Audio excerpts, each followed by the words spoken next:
Thanks for tuning in to another Friday night edition of, actually, we haven't even named this thing. It's our college basketball coverage on Proline TV. Actually, I think we have named it. Isn't it Basketball Prophecies or something along those lines? Anyway, we're talking college hoops once again on a Saturday night. And actually, we should have a game going on right now at halftime in the Atlantic 10 that is considered a good one. It was actually going to be one of our picks tonight, but since the game started a little bit early, I guess it really is not going to be able to qualify. I have no idea what the score is in the game, but it is a little unfair to add it to our picks considering the game started early. So just bear with me. Even though the pick is on the list, it won't count. But I do like St. Louis, and we'll get into that St. Louis VCU matchup. And who knows? Maybe St. Louis is winning by 40. That's all I know. But the fact is, that's a team that I believe will definitely win the Atlantic 10. And I think they'll have a good chance of proving that tonight against VCU. And I was really hoping to talk about the game because check this trend out. And if it holds, you might want to remember this if they play in the championship game of the Atlantic 10, and they probably will. I think George Mason may have something to say with it, but I still think VCU and St. Louis are the two top teams in the Atlantic 10. But George Mason is my little sleeper there. They've been my sleeper all season long. I actually put a few bucks on them to win the conference early in the season, but St. Louis is just too good. So, yeah, St. Louis, check this out. St. Louis, if you just took a look at the winner in the series over the last 10 games, the winner has not only won, but they've covered the spread. Now, you might say, well, 2-point spread, 3-point spread, 4-point. The last 8 in the series, the winner has won by 8 or more. And that's the reason I was taking St. Louis tonight. They're 16-0 at home, 15-10 against the spread. They beat VCU by 9 as a 3-point road dog in early January. And that was when, VCU should have had more credibility because they've earned it. But Josh Schertz is doing a really good job with this St. Louis team. Now, look, they're coming off a loss to Rhode Island. That's right. They were 24-1 before their loss to Rhode Island on the road on Tuesday. That snapped their 18-game win streak. So maybe it wouldn't have been a good time to take them because we've talked about that, and it happened with Arizona, and it happens a lot. You have that long win streak, you lose that game, and then a lot of times that second game, you lose a little concentration as well. But this is a long-standing trend that I just thought made a lot of sense. So I was going to go ahead and take St. Louis. And look, if St. Louis wins and covers, then rest assured I will be taking them big time in the game if they play in the championship game. The spread would probably be pretty big, though. I get it. But, hey, if St. Louis wins this game and covers by more, well, let's say they win the game more than 8, which would be a cover because they were a 7-point home favorite tonight, then, I guess you just got to go blind faith that St. Louis will do it again. And I have no problem doing that considering, like I said, I think St. Louis is the best team in the conference. And I think they're going to have one of those opportunities to win a game or two in the tournament, because there's not many of those teams that will have that chance. You know, we talked about that quite a bit last year, and we're going to talk about it definitely over the next several weeks up until our championship, well, really our bracket preview, which will be the Monday following the bracket selection Sunday deal. That's when we'll have our Mark Lawrence, Andy Isco, Jim Feist, and I will all come on like we did last year. And we'll go give all of our picks and go through all of the historical trends and all of that bracket by, region by region and all that stuff. So that'll be the Monday after, probably a Monday night after Selection Sunday, a day before they get ready to play in the first 4 in Dayton. Okay, so also tonight, you have another big game that maybe this is not one of your favorite conferences you follow. If you think the Atlantic 10 is a tough one to follow, well, the Metro Atlantic sure is. But I just wanted to mention this because this game is actually tipping off right about now, Siena and Merrimack. So keep an eye on Merrimack. They are for real. They have done a tremendous job going from Division II, I forget which conference, Northeast maybe, then the Metro Atlantic. They've done this in like 4 years. And just like that, it looks like they might end up being the team to beat because they're first place right now in the conference. They were a 4-point home favorite against Siena. and they're 18-9 against the spread on the season. That is one of the best spread marks in all of college basketball. They're also 12-2 straight up and against the spread in their last 14, 6-0 straight up and against the spread in their last 6. They beat Siena, 4-point win on January 9th as a 5-point road dog. So just like St. Louis, early January, Merrimack was looked at as not the team to beat. Siena was, just like VCU was at the time. Well, a month or 6 weeks later, and St. Louis and Merrimack are now home as the first place teams in their respective conferences. All right.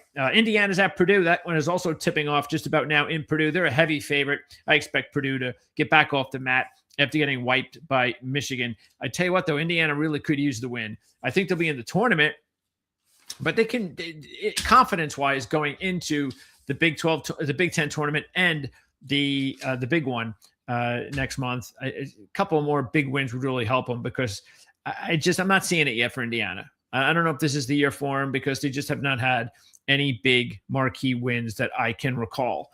Okay, now let's turn our attention, first of all, to futures, because we're not going to have any future plays this week, okay? But there were 2 teams that I was definitely considering, and then I just figured, because we're so close now to the tournament and I have enough teams on my future portfolio, and they're both at the same odds. The 2 teams are right. Where are they? They're right here. Illinois and Florida. Illinois 12-1, Florida 13-1. So look, I like both of those teams without a doubt. I think they're going to be really tough to beat. But the reason I'm going to hold off right now is because I already have 2 teams in that same area as far as the odds. I have Michigan at 10-1 and Purdue at 12-1.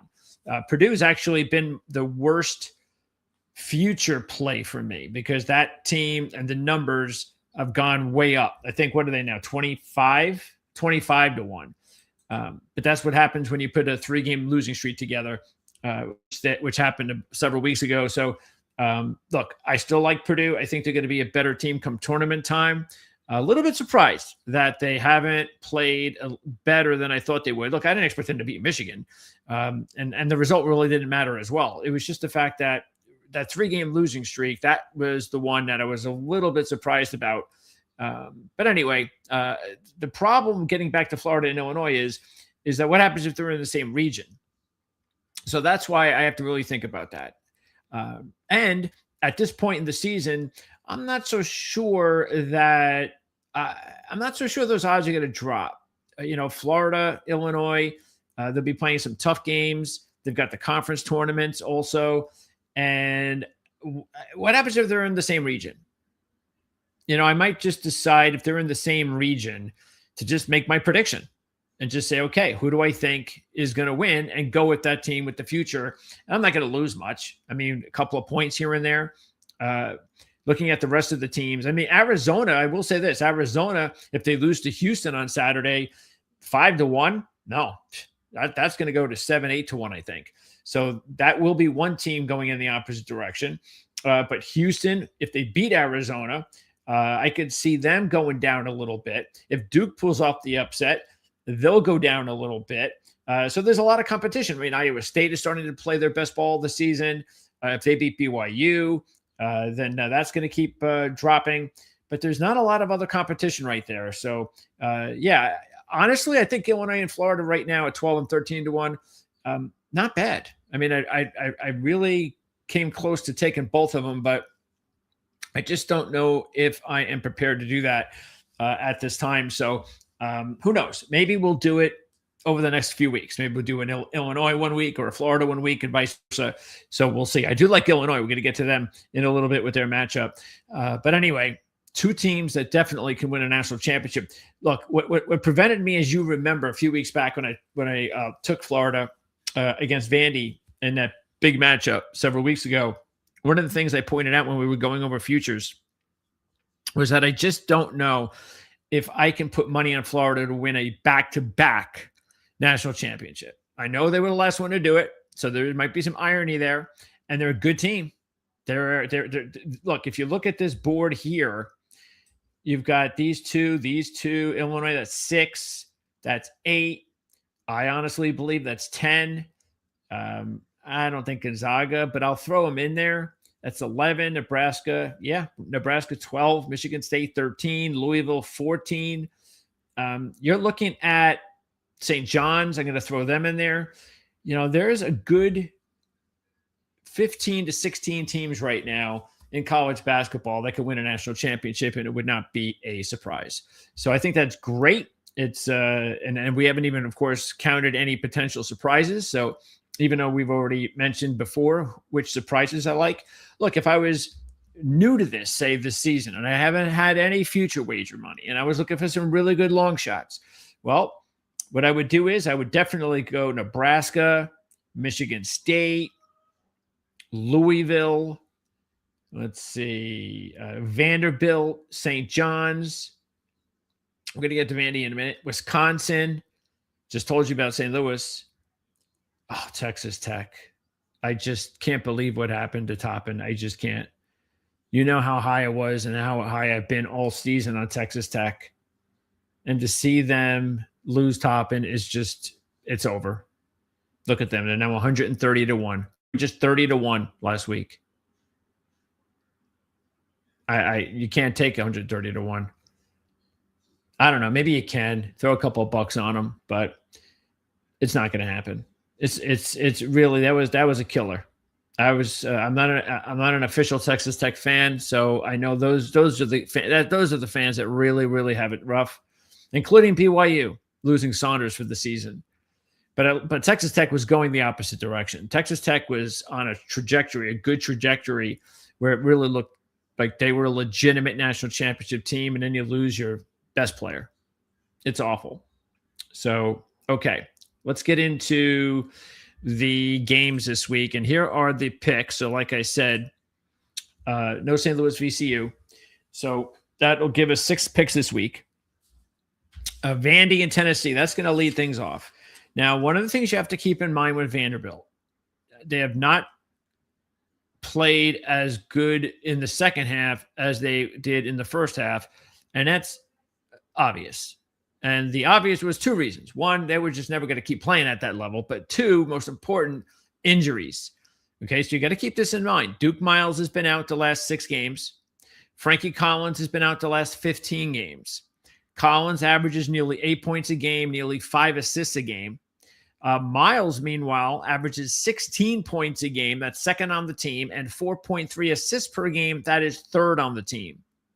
They are combined 40 minutes a game contributors to that depth chart.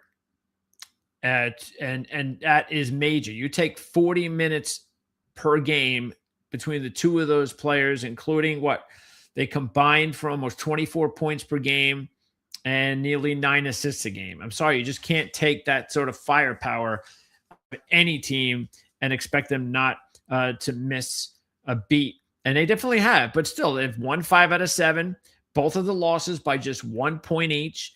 Tennessee, meanwhile, is starting to play maybe their best ball of the year. They've won 7 out of 8, 8 out of 10, both losses to the same team, Kentucky. But the thing is, and the reason why I'm going to take Vanderbilt in this one, because we've talked also, this is a very tricky situation at this time of year when you look at teams that are maybe looking already ahead at the tournament, the conference tournament.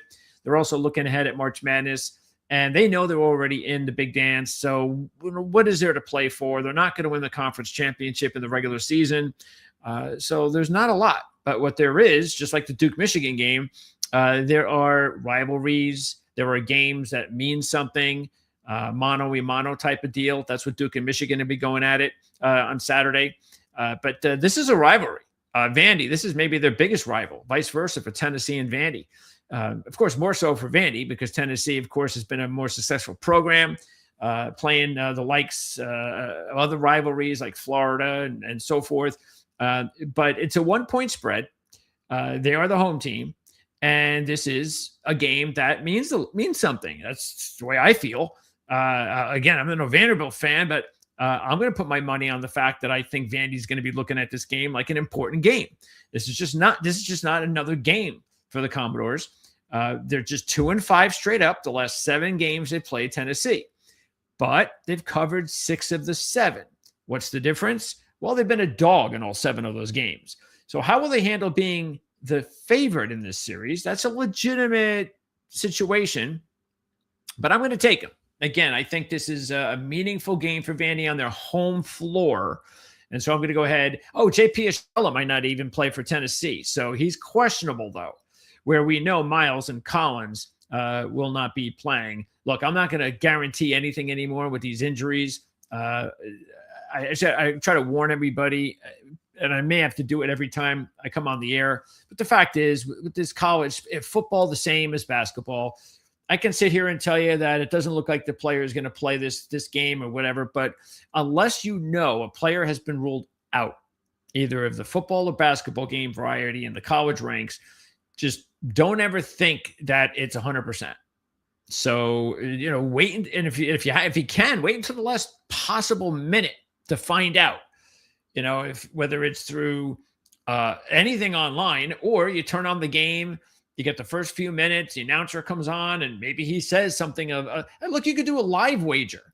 Just wait until the starting five goes out. And the announcer says so-and-so, oh, he's not around, he's missing the game, well, go ahead and place a live bet. You don't have to place the wager just before tip-off. All right. So anyway, we're going to go with Vandy. Now, a game we're not going to take, but this, of course, is a huge one. And there's actually a couple of other big ones. By the way, there is another one at 2 o'clock. That's the tip-off for Tennessee Vandy that you might want to tune in for. It's Miami at Virginia. So it's a really good matchup. Both teams will be in the tournament. Virginia's an 8-point favorite, big number. But at 3 o'clock, Arizona-Houston is one of the highlight games of the week. And I was going to take Houston a few days ago, but this line just keeps going up and up and up. It's like 5.5 now. And I'm at the point now where it's like, it's just too high.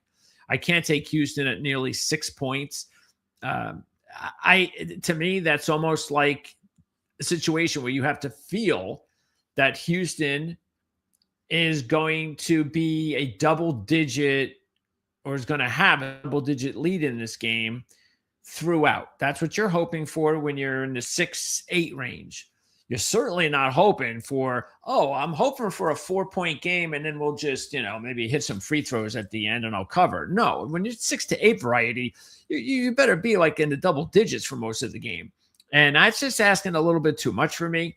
I understand Koa Pete's out. I get it. He's the second leading scorer on the team, nearly 14 points a game. But it's still asking a little bit too much for me. I still like Houston. If I was taking the game, I would take Houston. Arizona has dropped 3 straight covers. They nearly lost 3 straight. They were in a tight matchup with BYU a few days back. They were able to win that game as a double-digit favorite.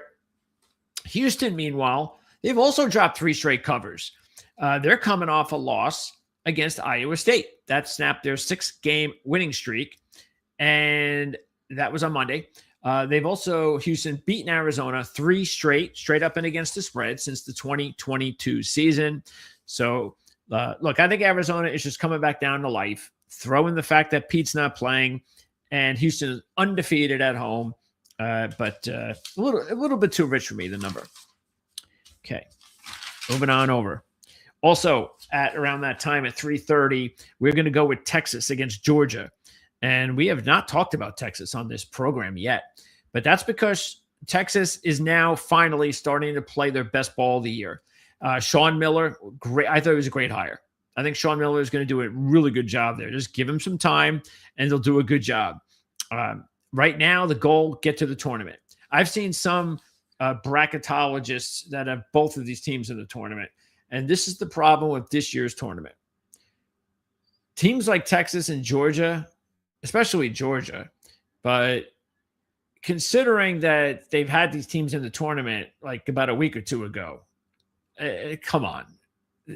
You really haven't, like, at least Texas has the non-conference win against North Carolina State, which is okay. It's all right. That's it. It's almost like 2 bubble-ish type of teams. But they do have Vandy and Alabama too. Georgia did not have a significant win all season until they beat Kentucky on Tuesday. That's it. That was their first significant win of the year. And yet, they're in the tournament. I mean, for what? For being in the SEC and winning 18 games? That's it. That does it. when your non-conference wins are just not there. I guess so. Look, Georgia does need this game more than Texas, and maybe that's a reason to stay away. But I don't think Texas is going into this game thinking, "Oh yeah, we're okay, we're safe." No, I just don't think that's the feeling. They have won 5 straight. They're playing a lot better than Georgia right now, even though Georgia had that nice win against Kentucky. Georgia's just 2-5 in their last 7, even with that win over Kentucky. Texas, now this also could be a revenge situation because Texas beat Georgia by 20 a month ago in Texas when they were a 2-point home favorite. So I do have to warn you about that if you're thinking about Texas as well. But again, I just think this is one of those situations where they're the better team. And this is a game, to me, this is still should be looked at like a bubble game. So I'm going to go with Texas plus the 3. So if it is a close game, I do have 3 points. Missouri and Arkansas. And I really had a battle for this one because I mentioned earlier on when we first started talking college basketball, that this season, that I really thought Missouri would be a nice sleeper team. And I even went their way a few times early, made out okay early, and then it didn't follow. They just, as they started getting into the SEC, the deep SEC season, it just wasn't working as well as I had hoped.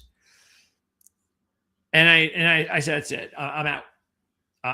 They're not playing as good as I thought that they could play. But now, because it is a long season, they've been able to put themselves in position. They have won 4 out of 5. They just had a win over Vandy. They had another win about, almost a week ago against Texas A&M, another tourney team. And even though they were 11-15 against the spread on the season, they're 3-1 in their last 4. Arkansas, meanwhile, having a great spread season, 18-8. That's an excellent mark. Another team that I mentioned earlier on the season, same situation really, these two teams, because I mentioned I really thought Arkansas was a national championship sleeper. That was probably the first show we did, national championship sleeper. But right away, as soon as we started doing shows, they also didn't show it. They were very unpredictable. I thought they would be better. And I was like, you know what? There's still time, but I'm just not feeling it now, so I'm out for now. But now Arkansas is also playing good ball. They've won 6 out of 8. They are coming off a loss, though. They lost a really big game against Alabama a few days ago in overtime. You might have saw that game. Both teams eclipsing the 100 mark. But overall, Arkansas has won 8 out of 10, covering 7 of 10. Oh, wait. They won 8 out of 10 and covered 7 out of 10 against Missouri. I should say that. But they've won 6 out of 8. So same deal. And they've covered 4 straight. So I get it if you think Arkansas is going to blow them out. And anytime you're taking a team at 10.5, 11, anytime you're expecting a blowout. That's what you're expecting. And absolutely, Arkansas could blow out Missouri. But the reason I'm going to give Missouri a chance again, the reason I'm going to do that, I've been out about a few weeks, is like I said, they're starting to now, we're getting towards serious time. They've got to keep winning games to get to the tournament, or at least, hey, if you're going to lose the game to a team like Arkansas on the road, don't get blown out. Play your guts out. Like every possession means a tournament bid, and that's why I'm going to go ahead and risk it. And therefore, I'm also going to risk them on the money line. It'll be a big money line, and honestly, I don't know what Arkansas really feels about this game, to tell you the truth. I mean, I don't know what their motivation is. So I think I've got a more motivated team in Missouri, and I'm just going to hope that Arkansas comes out, especially after the Alabama loss and the way it was grueling and so forth. And maybe I catch them. And maybe the play is to take Missouri in the first half. Maybe you catch them early. Okay. Next up. By the way, that's at 4:00, that game. There's another game at 4 to mention. Another one of these obscure conferences, but We'll talk more about this in a couple of weeks, and that is the Big South. I mention this because these are the two teams that played in the Big South championship game last year and might play in the Big South championship game again. It's the same setup right now. High Point, first seed, Winthrop, second seed. Well, High Point beat Winthrop in the championship game to go to the tournament, the big tournament.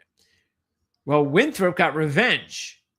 They actually snapped a 5-game series losing streak to High Point. They beat him at home by 17. That's revenge. They did that on January 14th as a 2-point home dog.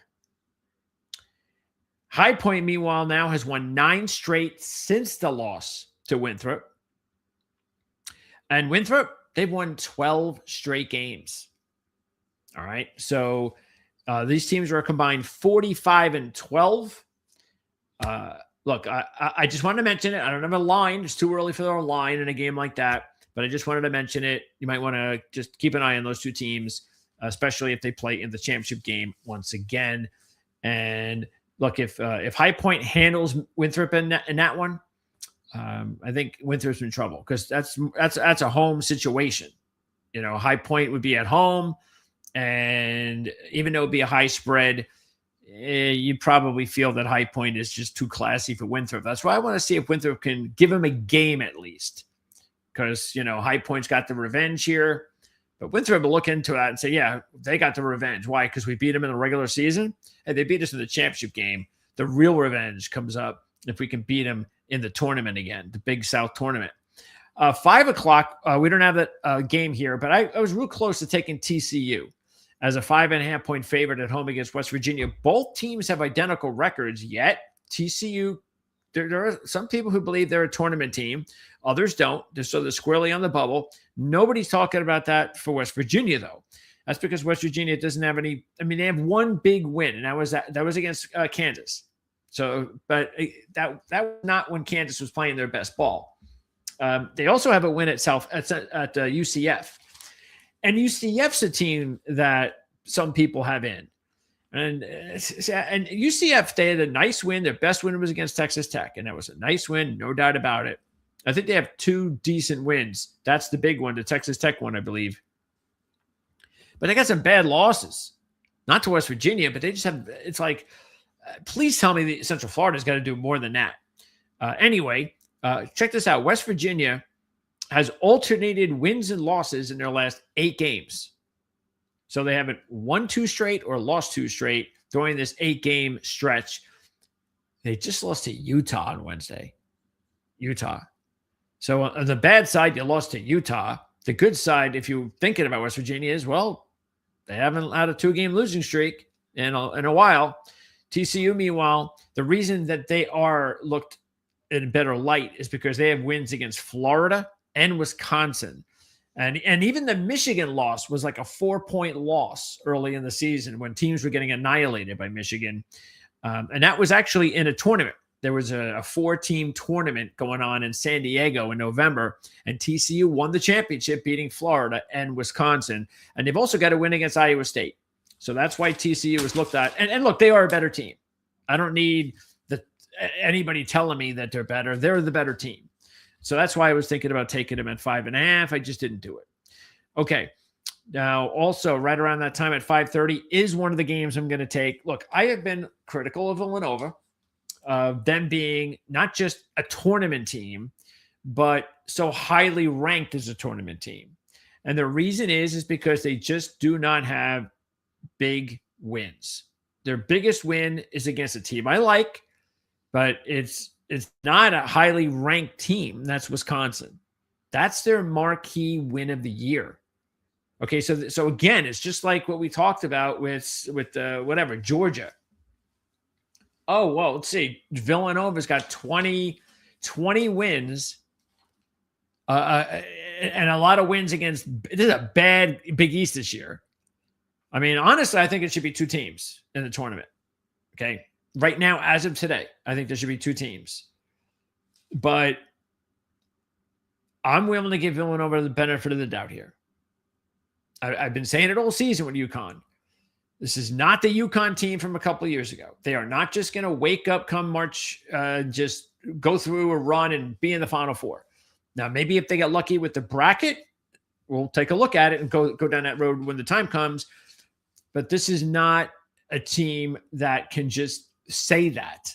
Okay, they've got talent, and the reason and the thing is that's surprising too is that if you look at it, they're one of the worst spread teams in college basketball. They are 9-18 against the spread. I mean, how can you take UConn? Now, and look, I know a lot of their point spreads are high, but they just had a 15-point spread as a home favorite, and they lost the game.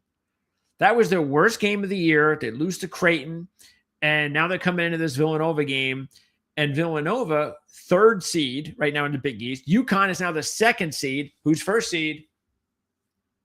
My Johnnies, St. John's, who you can still get at like 70-1 to win the national championship. It just blows my mind how St. John's is still that high. So, and you see UConn? Check this out. Where are the futures?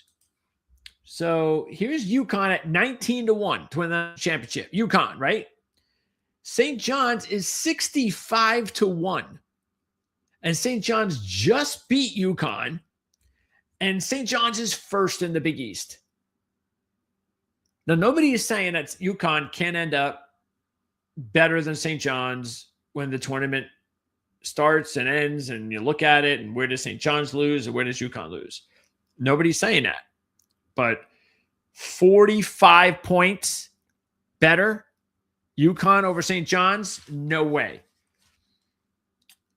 So this is more of I'm going to take Villanova because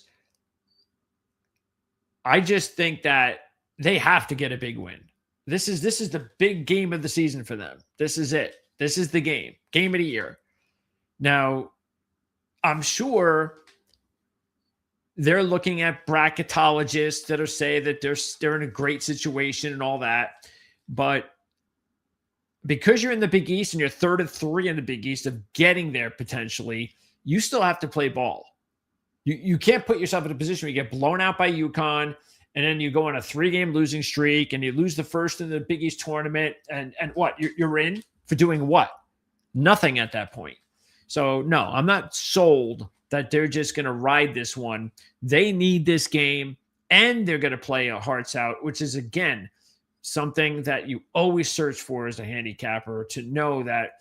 Because, look, just looking at this board here, I can sit here and tell you that I feel that every one of these teams I have confidence they're going to come and play. But to be honest with you, the ones that might not be in that position I'm looking for, like for instance, Texas, Georgia. Well, Georgia, I think, is gonna when they tip it off, they're the more desperate team.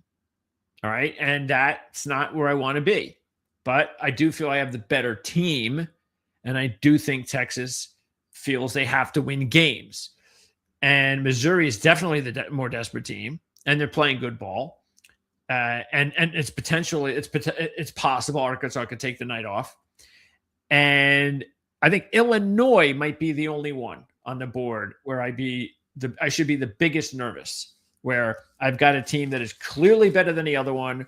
They're playing great ball, and UCLA is so desperate for a win because right now they're out. I got to think right now they're out as far as the bracketologists are concerned. So that would be the one. But that's the whole point again. That's why it's you're never going to get them all. But for the most part, I think if you have 7 games or 6, whatever games, how many ever games did you pick, try to make sure that a great percentage of them, you're coming up with a theory that says that team is going to play hard and it's a meaningful game at this time of year, because this is the tricky time of year where it's almost the regular season ending. The tournaments are coming up soon, and you can get some flat teams right now. You can have some teams looking ahead to the conference tournaments. Oh, those are the important games. Those are the ones I got to get ready for. Other teams are like, we're in the big dance. This is not important. Again, but you're also going to get a lot of teams that UCLA, Georgia, Missouri. Hey, man, I got to bring it. Okay. So, and I still think Texas has to bring it. Getting back to this Villanova situation, they're on a 6-game win streak, even though they didn't beat anybody. They did come off an overtime win against Xavier on the road. And look, this is the thing that's unfortunate because the Big East is one of my favorites. I love the Big East, especially the older days. But even recently, the Creightons, the Marquettes, the Xaviers, they're just not good this year. All three of those programs are not going to the tournament. They are not. And they're not winning a postseason tournament. They're just not. It's going to be between those three teams, UConn, Villanova, and St. John's. Those three teams will be in the semifinals.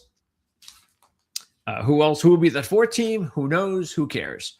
But one of those three teams will win the Big East tournament. So Villanova 17-9 against the spread, UConn 9-18 against the spread. And keep in mind, Villanova almost had their marquee win of the year. They were at UConn, and when was that? Do I have a date on that? That was late January, and they lost in overtime.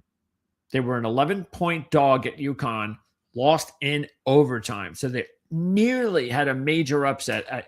So now they're at home against UConn to get a second chance.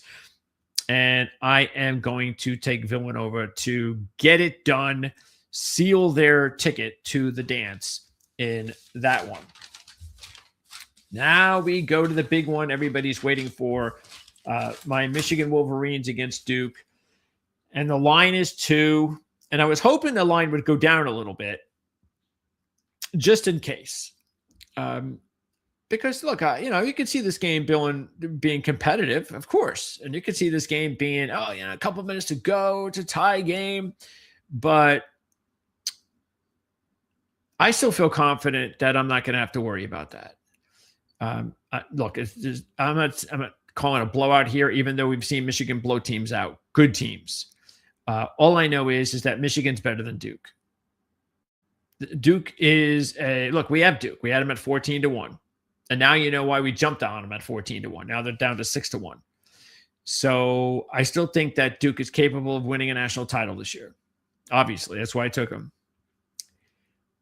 But they're in the ACC. And the ACC is still, even though it's better this year, it's still not a good conference compared to the Big Ten or the Big 12 or the SEC. And now you got a Michigan team coming from maybe the best the Big Ten has been in a long time, top to bottom. Now you can say versus the Big 12, like the top 5 teams are mano-a-mano strong, and I get it. But that's where it stops. Michigan could go 6, 7, 8, maybe even 9. And that's why I think they're the best conference and why they might finally, of course, Michigan might be the team to do it, probably going to have to be the team to do it, win the first Big Ten national championship in basketball since the 2000 season. But I still think there are more teams capable of doing that in the Big Ten. But Michigan is clearly the team to beat. They've won 11 straight. They've covered 5 out of 6. They get the number 1 ranking this week. And what did they do? They go to Purdue. And Purdue had won 3 or 4 straight. And you would think, okay, number 1. I remember there would be some seasons, especially early on in the season, when you're number 1, that would be like a death nail. I don't even know if that's like a thing, but at least a few years ago, I used to remember, like, I don't know, maybe it was like for a 2-year period or something, or 3-year period. It just always seemed that way. Early in the season, if you were number 1, you'd be out. You'd lose the next game. Anyway, not only did they respond from being number 1 and win on the road, they just handled Purdue big, like they've handled a lot of teams big. So this is definitely a game that they're going to come to play. See, the way I'm looking at this game is, if I think Duke is better than Michigan or Michigan is better than Duke, then that's where I'm going in this game. Because both teams are going to bring their A game. Both teams have been tested. Both teams are healthy. This is it. This is this matchup. The only thing that doesn't happen to the loser is they don't go home. The loser will try to use this as a lesson to make sure that it doesn't happen again when the tournament happens. And if we play this team again, we'll get them next time. But I'm just going to play this one as, who do I think is the best team? And I've felt Michigan is the best team since January. And I felt Florida was the best team since January of last year, and it paid out. And I'm certainly hoping, as a fan, that it will pay out for Michigan this year. So they've done nothing since I've made that proclamation myself that Michigan would win the championship this season. Now, we've seen really good teams, number one seeds that were supposed to win the championship lose, because it's college basketball and it's one and done, and that's the beauty of it. And I'm not trying to sit here and say they're invincible, because they're not. Especially, no team really is nowadays when you just are together for 1 year.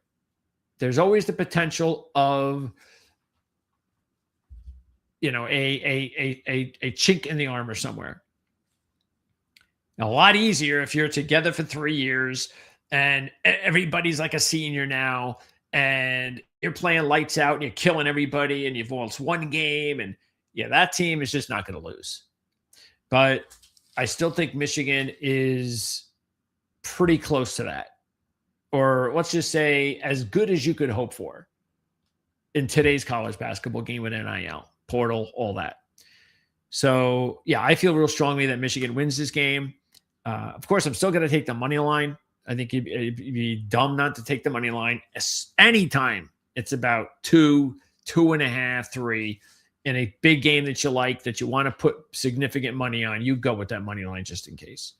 But, I'm hoping as a fan, okay, outside of a handicapper, I'm hoping as a fan that they don't give me stress where it's down to the wire. But I also think as a handicapper that won't happen, or I'm going to guess it's not going to happen, because I just think that, again, they are better. And I think the only way that goes down to the wire, considering Michigan has handled a lot of good teams this year, better than 2. I think the only way that doesn't happen is if Duke winds up having a better night than usual from 3, or Michigan does something less than usual. I still think Michigan wins, but that's where I think you now have a competitive, down to the wire game. That can actually go either way. Is if Michigan, the usual play is and Duke's usual play is but I'm still liking Michigan a lot here. Okay. Oh, and it's the best of the Big Ten against the best of the ACC too. And the Big Ten's better. That's another reason to look at it. Another team in the Big Ten that I started off talking about futures is Illinois. And man, they are playing great ball. They've won 14 out of 16. Their only 2 losses were in overtime to 2 really good Big Ten teams, Michigan State and Wisconsin. UCLA, meanwhile, even though they've won 17 games on the season, which is okay in the Big Ten, the fact is that 14 of them are coming home. And they just lost their last 2 on the road. They won that Michigan State trip, and they lost both games by a combined 53 points. Not good. But they are back home, and they are healthy. Okay, Sky Clark has been playing for them. Matter of fact, he played in both of these games, and they still got annihilated. So I think on the one hand, you can definitely look at this game if you like UCLA and say, hey, they have to win. This would be a great win for them. This could actually put them on the inside if they get this win, where I think most people have them out. Some people might have them in, but boy, would this seal the deal. So I get that, but I'm just going with the hot team right now, and a team that is clearly better. See, this is one of those things where the only way that I lose this game is if it's more of, Illinois, they're just playing so good right now. They made a trip all the way to UCLA, even though they just went to USC and killed USC. Another situation where USC did not have their top player, but they killed them. So they're going to try to do a reverse UCLA and go on one of those trips, those 2 trips, those 2-team trips, and look to annihilate both teams. So we'll see what happens there. But Yeah, UCLA, they could really, really use a win. And then wrapping it up with some of these other games to keep an eye on, Kentucky and Auburn. Well, Kentucky will go to the big dance. We pretty much know that, but they've still been inconsistent. They had that game against Florida, and they did, for the most part, hang in there. But then they go to play Georgia at home and lose.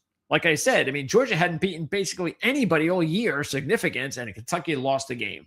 So they're still too inconsistent right now. And now they're going to Auburn. You can't get more desperate than Auburn. Auburn has lost 5 straight games and 6 straight covers. And for some reason, there are some bracketologists that have Auburn in the big dance. Are you shitting me? They're 14-12. No, they are not in the big dance. But this is one of those games that can, even though I still wouldn't put them in if they beat Kentucky, but some others might. But the only thing is they're a 2-point home favorite. I know Kentucky's inconsistent, but they're better than Auburn. So the only thing is, how will Kentucky respond in this game? They've just been too inconsistent for me, whereas Auburn is just they're just not a good team. Sorry. All right. And then late on Saturday night, you have a major game for Santa Clara. Every game is major for Santa Clara, including their matchup against St. Mary's. I don't know when that's going to be. It's coming up. And when Santa Clara, let me see when Santa Clara plays St. Mary's. They're going to be playing St. Mary's on Wednesday. So we, of course, will not be on the air until, well, we're going to be talking like we did on Thursday on the Playbook ATS podcast. It was all college basketball. So we're going to be talking basketball, nothing but basketball, college and pro on Thursdays on the Playbook ATS podcast every Thursday, 1:00 Eastern. Well, if Santa Clara upsets St. Mary's on Wednesday night when we do the Thursday show, I'll definitely bring it up because that will be huge for Santa Clara. But if St. Mary's splits the season series with Santa Clara is going to need another win. They're going to need to have that final game, say, with St. Mary's. And tell you right now, St. Mary's is also on the bubble. I don't know if 3 WCC teams are getting in. And because you look at it, Santa Clara just does not have any big marquee wins either. That's why they've got to take care of business in the conference, and they were not able to do that on Saturday night. They hung tough with Gonzaga. They had the lead early. Just couldn't beat them. And they couldn't even cover the game. And to me, that means no. So I can't put Santa Clara in as a third team, but I can put them in as a second team. So beat St. Mary's on Wednesday. But more important, don't look ahead because you can't afford to lose to San Francisco on Saturday. The reason I bring that up, too, is maybe the line isn't big enough. If it's not, Santa Clara may not be a bad play, and if it's a big number, I just avoid it. They beat San Francisco by 15 last month. And they were on a 9-game, they had their 9-game win streak snapped against Gonzaga, as I mentioned, on Saturday. They haven't played since. So if they can just get right back to it, that'll be good for them. San Francisco, not a good season for them. They had a good season last year, not this year. They're 1-4, straight up ATS in the last 5. Utah State is at Nevada, riding an 8-game win streak. Can't go out on a Friday and not talk about the Mountain West. This will be the only game we'll talk about, though. But Utah State, once again, the cream of the crop. They've won 8 straight. They'll be in the big dance no matter what. They beat Nevada at home last month, and I expect it to do the same here. Nevada is desperate for a win like this because they're not going to go to the tournament now. They just lost at San Jose State a few days ago, and that was it. That put the nail in the coffin. You can't lose to San Jose State. You just can't do it. If they would have just beaten San Jose State and they could have pulled off the upset with Utah State, they'd be on the bubble. They'd be in the bubble. They'd have a shot. I think it's all done now. Now they could still pull off the upset and at least get some momentum going into the rest of the end of the season and into the tournament. But that's it. You got to pull off the upset and then still do something. But I'm not sure they can get that done. Utah State, I think, is just too tough. And then Iowa State and BYU is another huge game. Especially for BYU. BYU is in the tournament, okay? but you lose one of your two star players, just like Texas Tech. Now, again, it's very similar. I know I've been crying the blues for the Red Raiders the last couple of days and not the Cougars, but there's a reason besides my favorability and thinking that Texas Tech can win the national championship and wagering on futures for them. That's one thing. But the other is just because, again, Texas Tech was headed in a really good way. BYU is not. BYU has all of a sudden, after a great start to the season, things have just all of a sudden come to a standstill. They've lost a few games. Then they lose Saunders. They barely beat Colorado at home. What was it? What were they? I don't even know. They're like a 15-point home favorite, and they survive against Colorado at home in overtime. They had the loss to Arizona. But now being at home, tough place to play. Iowa State coming up the two biggest wins of the year. Will there be a little bit of a letdown for Iowa State? Going on the road, playing at BYU, tough place to play, maybe a letdown. So I would look at that. I think BYU is going to give it their all. Iowa State could be in a letdown situation. I'm not taking the game, but if I did, I might actually side with the Cougars. And that's going to wrap it up. So I definitely hope that, let's see, DeMarquay. What's up, DeMarquay? Oh, I just noticed this 49 minutes ago. Sorry about this, DeMarquay. I'm not even sure if you're still on. I didn't know you bet college. Oh, yeah, no. Yeah, that's good to know. Got any packages? Not me. I do not do handicapping packages, DeMarquay. Just Jim Feist and Mark Lawrence. They're the ones that have the packages. So all I can say is if you were to ask me a question about any other games that I did not report on, I will definitely give you my take. So just let me know in the comments section and we can go about that. Matter of fact, you could also message me in the comment section of our community page. And then maybe I could just respond to you one-on-one. I think there's a way to do that. So I can do that as well. I'd be happy to do that for you. But anyway, these are out of these games. And as I post these games back up here, don't keep in mind that this order is just chronological order. Again, this doesn't count because the game started already. But these games are just chronological order based on the time on Saturday. So if I had to say which I would go with first, I would say Michigan and Villanova would be the top two plays. And I'd probably stick with that. Then it would be Vandy, Texas, Missouri, Illinois. And obviously Missouri would be the best long shot play because that would be a big money line number. I don't have any other significant dogs there. Only two other dogs, and the numbers are too low to take the money line. So yeah, I would do that. I would those would be my top plays: Villanova, Michigan, and let's see. Taking a look at the times, if you're looking at parlays, I might do Houston money line. It's a 3:00 game, and then I could do Villanova's at 5:30 and Michigan's at 6:30. I could do a 3-team money line play. I could do Houston and Villanova. Actually, yeah, I could do the money line with Villanova too, because they could. If I'm getting plus 130, 135, 140, that'll bring things down a bit. I might do that, or I might just go Houston money line, Michigan money line, and Villanova, whatever, 2.5, 3, or 2, something like that. Now the game would be early. That first game would be early. Where is it? Oh, Houston's. Yeah, that's still early enough. It's 3:00, the Houston game. So, yeah, that's probably what I would do, or I could do that. I don't know if I'm going to do it, but I could think about doing that because again, I'm not going to take Houston at 5.5. But if I can get the money line in there involved and then parlay it and maybe do Michigan. Maybe what I do is Michigan and Villanova. And maybe that's just thinking about it now. Maybe I do Houston money line, Villanova money line, Michigan money line. Then let's say Houston does win.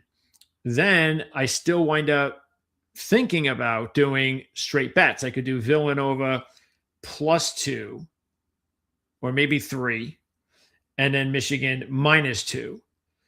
So I go that direction. That's possible as well, because that's the only way I would do that.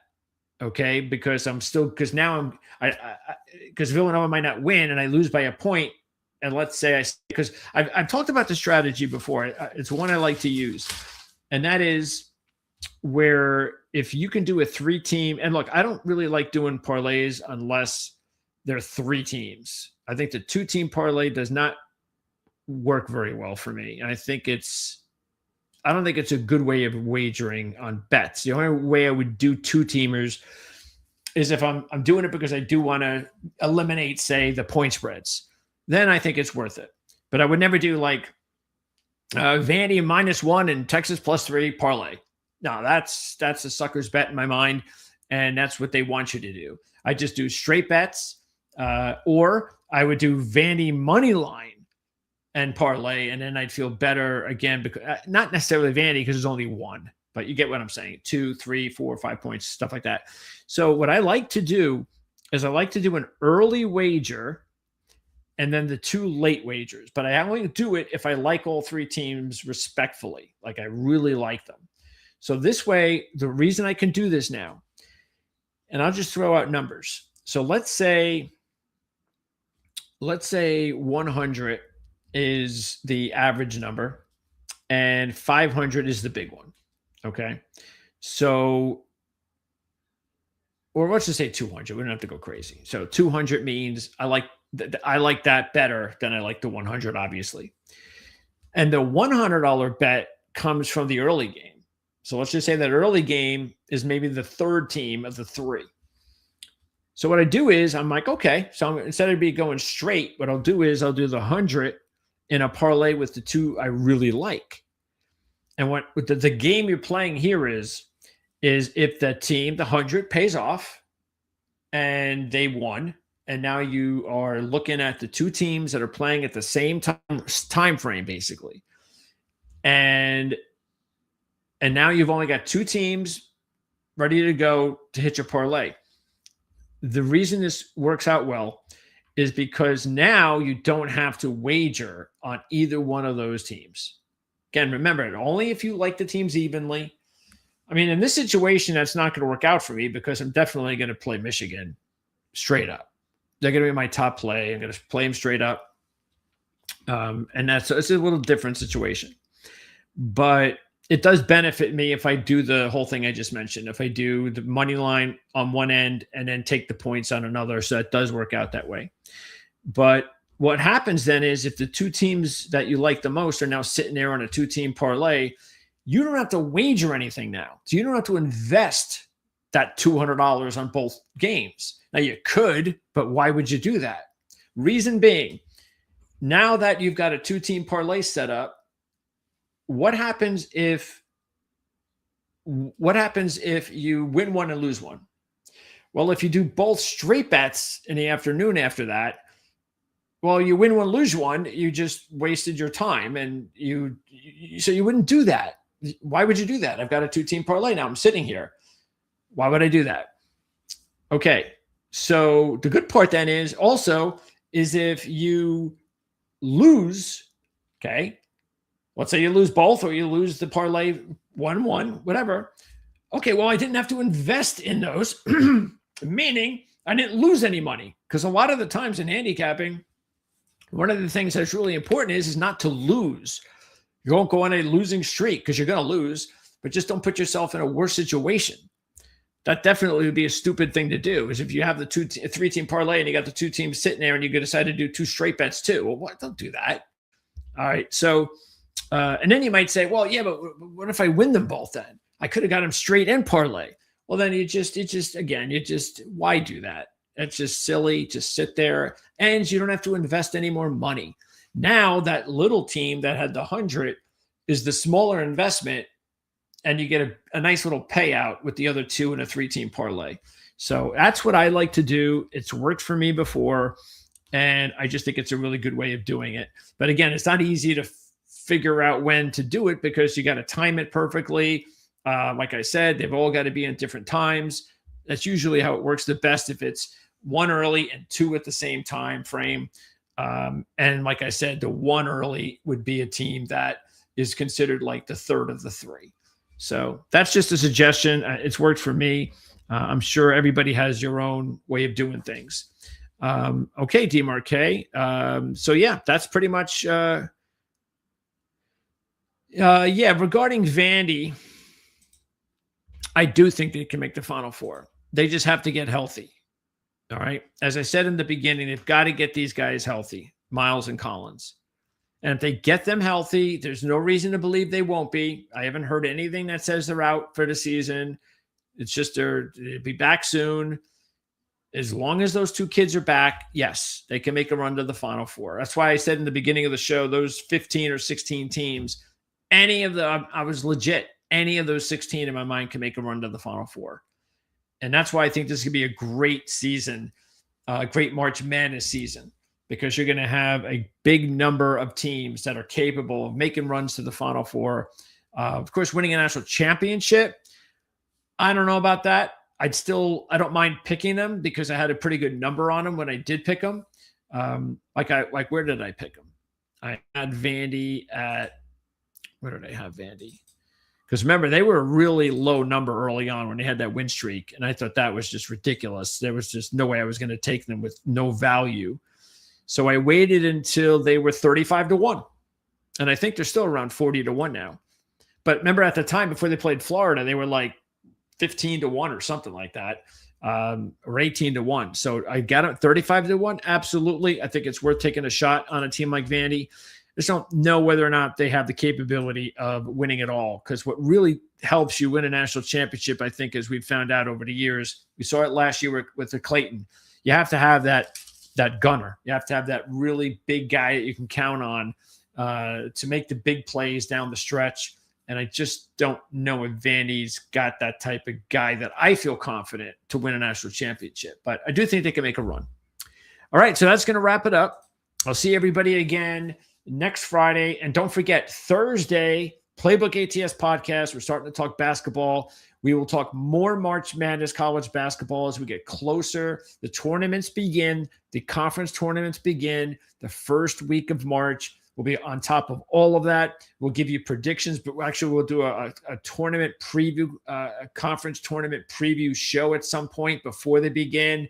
We'll take a look at the schedules. So it's usually like a 3-week period. So 1 week, we'll go over a week's worth of tournaments and so forth and so forth. So we'll give you some. Now, look, there might be some teams that we like that are favorites and don't waste your money, whatever. But we'll try to give you sleeper picks in some of these conferences to take a look at to win the conference tournament, maybe steal a bid, stuff like that.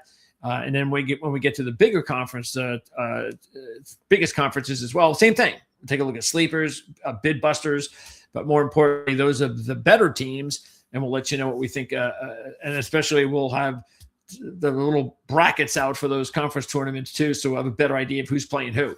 But we still have a few weeks to go before that. We'll see everybody next up on Monday, I believe, when we talk golf again. I think that's Monday night. Nothing happening over the weekend. No NASCAR coverage. The Atlanta race does not constitute, they're going to qualify. But as I've mentioned before, doesn't really matter much, so I'm not going to do a show on Saturday, but I will be doing qualifying NASCAR reports 90% of the time during the season. So we'll be back a week from Saturday to talk more NASCAR. Back on Tuesday with CJ to talk about the first road course race on Tuesday as well. And then, of course, more NFL off-season previews, interviews to next week. I believe we already have, what do we have, more than one booked up so far? I think we just have one so far booked up, and I don't know who that is, but we'll have a couple of interviews hopefully next week because we still have a bunch more to go. And that'll wrap it up. Have a great weekend. Enjoy all these big games, including the Michigan Duke game, and I'll see everybody real soon here on ProLine TV.